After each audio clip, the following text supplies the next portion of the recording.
اعوذ باللہ من الشیطان الرجیم بسم اللہ الرحمن الرحیم۔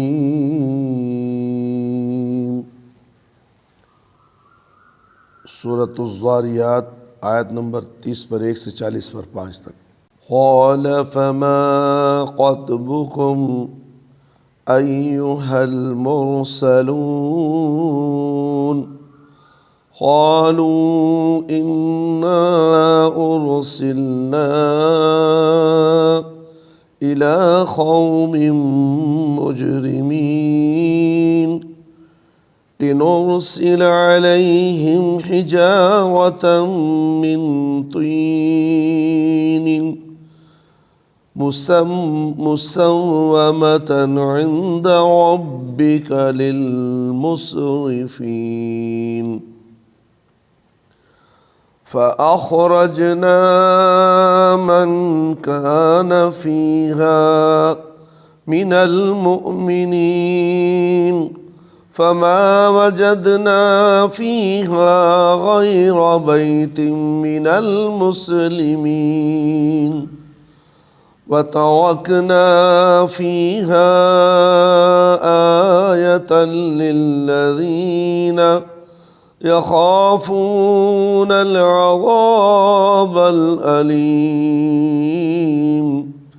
وفي موسى إذ أرسلناه إلى فرعون بسلطان مبين فتولى بركنه وقال ساحر أو مجنون فأخذناه وجنوده فنبذناهم في اليم وهو مليم وفي عاد إذ أرسلنا عليهم الريح العقيم ما تذر من شيء أتت عليه إلا جعلته كالرميم وفي ثمود إذ قيل لهم تمتعوا حتى حين فعتوا عن أمر ربهم فأخذتهم الصاعقة وهم ينظرون فما استطاعوا من خيام وما كانوا منتصرين۔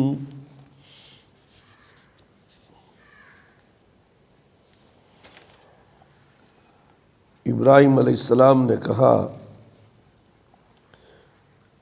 پھر اے رسولو تمہاری مہم کیا ہے؟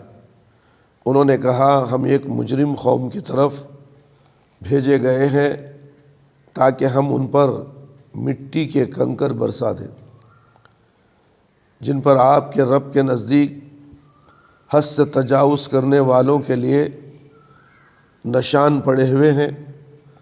بس اس بستی سے ہم نے مومنوں کو باہر کر دیا تو ہم نے ایک گھر کے سوا مسلمانوں کا کوئی گھر نہیں پایا، اور ہم نے اس بستی میں ان لوگوں کے لیے ایک نشانی چھوڑ دی جو دردناک عذاب سے ڈرتے ہیں۔ اور موسیٰ علیہ السلام کے واقعے میں بھی عبرت ہے۔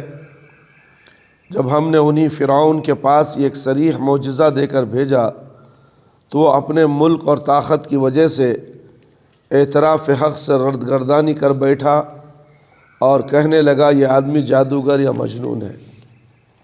بس ہم نے اسے اور اس کی فوجوں کو پکڑ لیا، پھر ان سب کو سمندر میں پھینک دیا۔ درحالانکہ فرعون قابل ملامت تھا، اور قوم عاد کے واقعے میں بھی عبرت ہے جب ہم نے ان پر ہر بھلائی سے خالی ایک ہوا بھیج دی، جس چیز پر بھی وہ ہوا گزر گئی اسے ماندے زیرہ ریزہ بنا دیا۔ اور قوم سمود کے واقعے میں بھی عبرت ہے جب ان سے کہہ دیا گیا کہ تم لوگ ایک وقت مقررہ تک لطف اندوزی کر لو، بس انہوں نے اپنے رب کے حکم سے سرتابی کی تو وہ دیکھتے رہے اور کڑک نے انہیں جا لیا، پھر وہ اڑ بھی نہ سکے اور نہ اپنی مدد کر سکے۔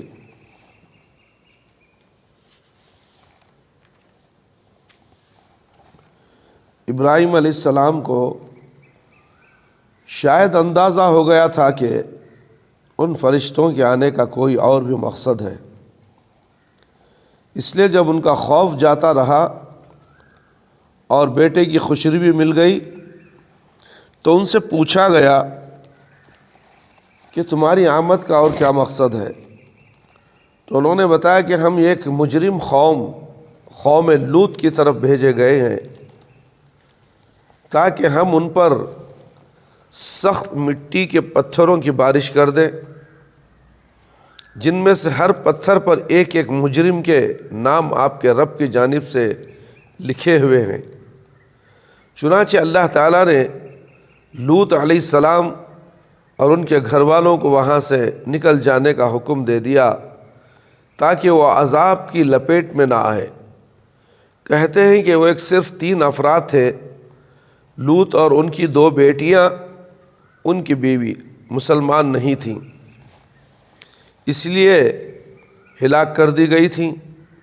بعض کا خیال ہے کہ لوط علیہ السلام اور ان کی دونوں بیٹیوں کے علاوہ دیگر 10 مسلمان بھی تھے۔ ان مسلمانوں کو آیت نمبر 35 میں مومن اور آیت نمبر 36 میں مسلم کہا گیا ہے، اس لیے کہ وہ لوگ مومن بھی تھے اور مسلم بھی، کیونکہ ہر مومن مسلم ہوتا ہے، ہر مومن مسلم ہوتا ہے، مسلم مومن ہونا مشکل ہے۔ سمجھ میں آ رہی ہے بات؟ مسلم مومن ہونا بڑا مشکل کا کام ہے میرے بھائی، میرے دوست۔ مومن کے بعد تو مسلم رہتا ہی ہے، تو اس لیے ہمیں مومن بننے کی کوشش کرنی چاہیے، کیونکہ ہر مومن مسلم ہوتا ہے اور ہر مسلم مومن نہیں ہوتا، اس لیے کہ ممکن ہے وہ بظاہر اسلام کے شعائر کی پابندی کرتا ہو لیکن دل میں پختہ مومن نہ ہو۔ نبی کریم صلی اللہ علیہ وسلم نے صحیحین میں مروی ایک مشہور حدیث میں اسلام اور ایمان دونوں کی تشریح کر دی ہے۔ فرمایا اسلام کلمہ لا الہ الا اللہ کی شہادت، اقامت الصلاح، ادائیگی زکوٰۃ، حج بیت اللہ اور صوم رمضان کو کہتے ہیں۔ اور ایمان یہ ہے اللہ، اس کے فرشتوں، اس کی کتابوں، اس کے رسولوں، اس کی اچھی بری تقدیر پر ایمان رکھا جائے۔ اس حدیث سے اسلام اور ایمان کے درمیان فرق واضح ہو جاتا ہے۔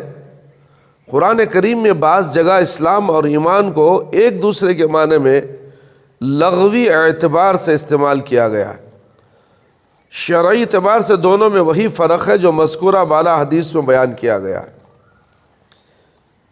اللہ تعالیٰ نے قوم لوط کی ہلاکت کے آثار زمین پر باقی رہنے دیا تاکہ بعد میں آنے والی قومیں جو وہاں سے گزریں ان آثار کو دیکھ کر عبرت حاصل کرتے۔ چنانچہ اب ان بستیوں کی جگہ کالا بدبودار پانی بہتا ہے، جس سے آج کل بحر میت کہتے ہیں۔ بے شک ان آثار کو دیکھ کر ان لوگوں کو عبرت حاصل ہوتی ہے جو اللہ کے دردناک عذاب سے ڈرتے ہیں۔ جس طرح قوم لوط کی بستی کے باقی ماندہ آثار کفار مکہ اور دیگر قوموں کے لیے نشان عبرت ہیں، اسی طرح موسیٰ علیہ السلام کے دشمنوں کی ہلاکت بھی اپنے اندر بہت سی نشانیاں لیے ہوئے ہیں۔ اللہ تعالیٰ نے موسیٰ علیہ السلام کو معجزہ عصا دے کر فرعون کے پاس بھیجا تاکہ وہ اسے اللہ پر ایمان لانے کی دعوت دے، لیکن فرعون نے تکبر کے ساتھ ان سے اور ان کی دعوت سے منہ پھیر لیا۔ اللہ اکبر۔ دیکھیں، انسان دین پہ اب نہیں چلتا، قرآن اور حدیث کی باتوں کو نہیں مانتا، اس لیے کہ تکبر ہے۔ تکبر آ جانے کے بعد وہ گھمنڈ سے کوئی اچھی نصیحت حاصل نہیں کرتا، اور ان کے بارے میں اپنی قوم سے کہنے لگا یہ آدمی تو جادوگر ہے یا اسے جنون لاحق ہو گیا، یعنی پاگل پن کا دورہ پڑ گیا ہے۔ مفسرین لکھتے ہیں کہ اس ملعون کا مقصد اپنی قوم کو بے وقوف بنانا اور دھوکہ دینا تھا، ورنہ اس نے خوب سمجھ لیا تھا کہ موسیٰ علیہ السلام کے ہاتھوں جن معجزوں کا ظہور ہوا ہے وہ کسی ساحر کا کارنامہ نہیں، کسی جادوگر کا کارنامہ نہیں تھا ہو سکتا، اور نہ ہی کوئی مجنون ایسے کارنامے انجام دے سکتا ہے۔ تو اللہ تعالیٰ نے یہاں پر موسیٰ اور فرعون کے واقعات کو مختصر کرتے ہوئے فرمایا کہ جب اس کی سرکشی انتہا کو پہنچ گئی اور اس کے ایمان لانے کی کوئی امید باقی نہ رہی، تو ہم نے اسے اور اس کے لشکر کو سمندر میں ڈبو دیا، درحالانکہ اس کے سارے کرتوت قابل ملامت تھے۔ اس نے ربوبیت کا دعویٰ کیا تھا، اللہ رب العالمین کا انکار کیا، اور سرکشی اور کبر اور غرور کی آخری حدوں کو پہنچ گیا تھا۔ قوم عاد یعنی قوم ہود علیہ السلام کی ہلاکت بھی اپنے اندر نشان عبرت رکھتی ہے۔ جب ان کی سرکشی حد سے متجاوز ہو گئی،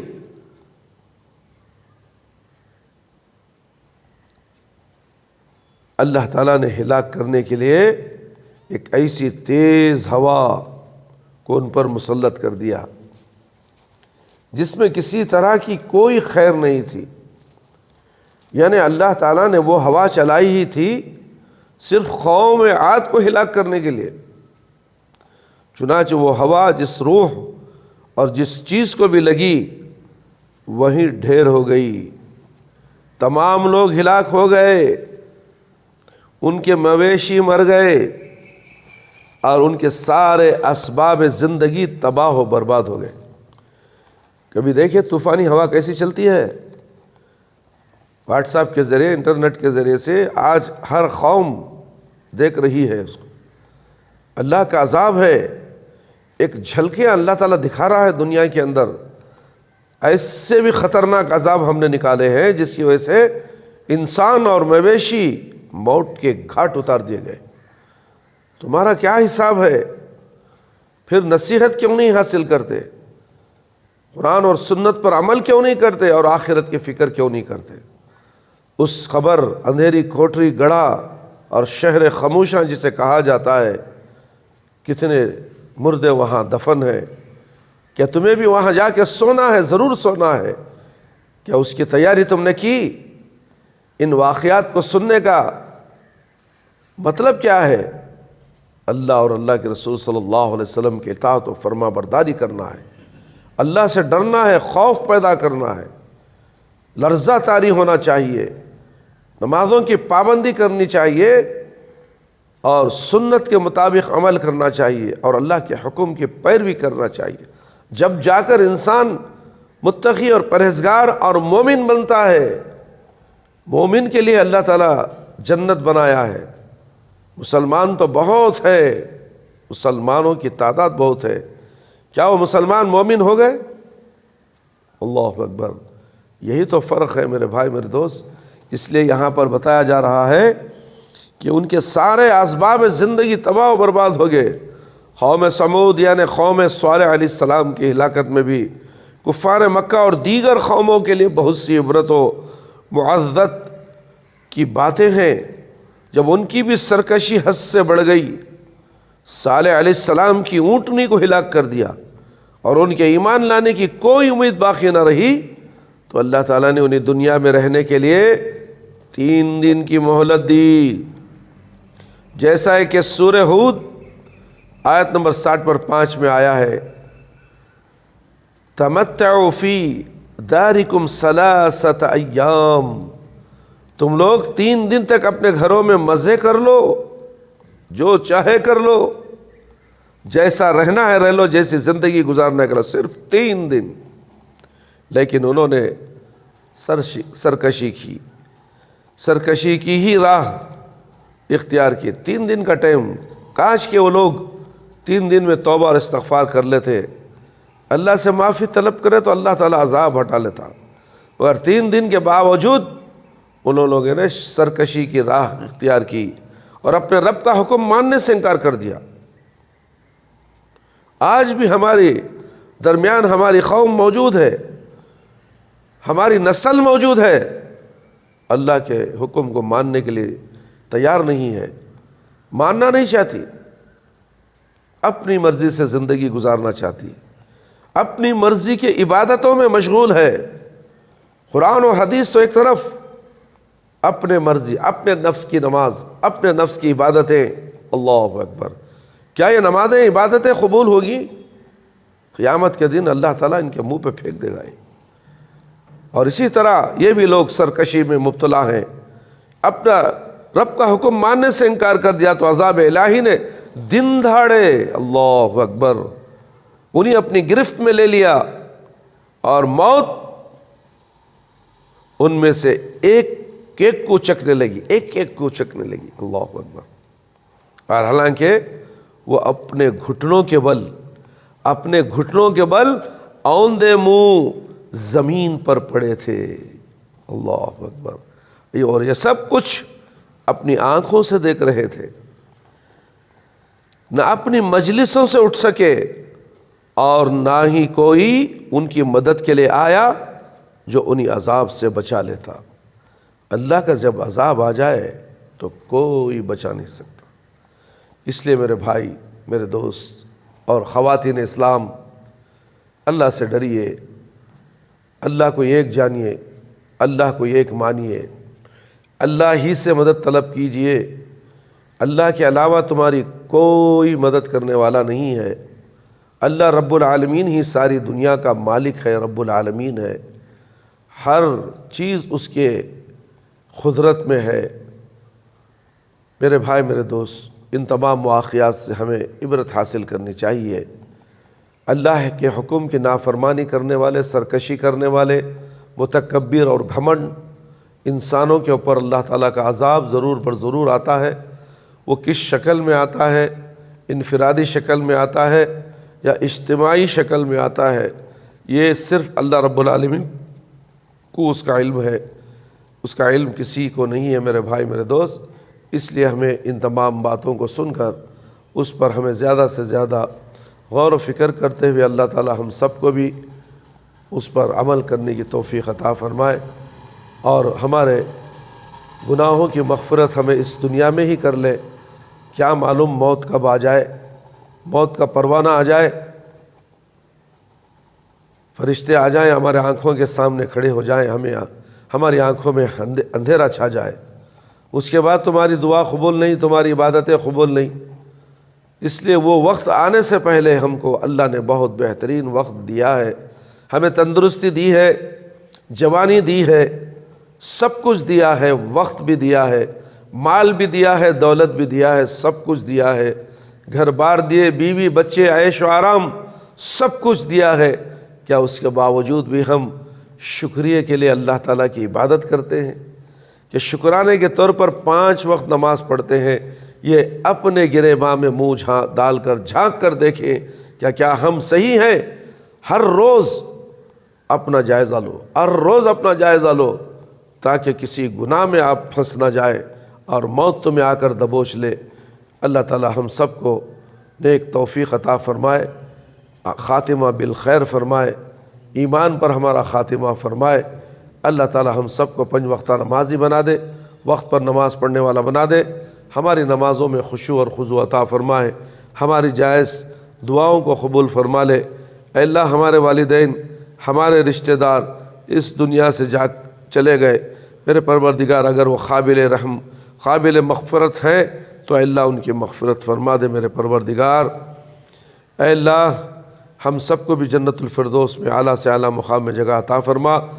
اے اللہ، ہمیں ہمارے گناہوں سے بخش دے اور بخشتے ہوئے قبر کے عذاب سے بچا لے، جہنم کی آگ سے بچا لے، قبر کے سوالات بالکل آسان فرما دے، خبر کی تاریکی کو روشنیوں بدل دے، میدان حشر میں رسوائی سے بچا لے۔ اے اللہ ہمیں موت دے تو ایمان کی حالت میں موت دے، جب ہماری روح ہمارے جسم سے نکلے تو اے اللہ ہماری زبان پر کلمہ لا الہ الا اللہ محمد الرسول اللہ جاری رہے۔ ربنا آتنا فی الدنیا حسنۃ وفی الآخرۃ حسنۃ وقنا عذاب النار۔ ربنا ظلمنا انفسنا وان لم تغفر لنا وترحمنا لنكونن من الخاسرین۔ ربنا هب لنا من ازواجنا وذرياتنا وقرة اعین واجعلنا للمتقین اماما۔ ربنا لا تزغ قلوبنا بعد اذ هديتنا وهب لنا من لدنك رحمة انك انت الوهاب۔ يا مقلب القلوب ثبت قلبي على دينك، يا مقلب القلوب ثبت قلبي على دينك، يا مقلب القلوب ثبت قلبي على دينك۔ اللهم أجرني من النار، اللهم أجرني من النار، اللهم أجرني من النار، اللهم إني أعوذ بك من البرص والجنون والجذام ومن سيء الأقسام۔ ربنا تقبل منا إنك أنت السميع العليم وتب علينا إنك أنت التواب الرحيم۔ سبحان ربك رب العزة عما يصفون وسلام على المرسلين والحمد لله رب العالمين۔ يا حي يا قيوم برحمتك أستغيث۔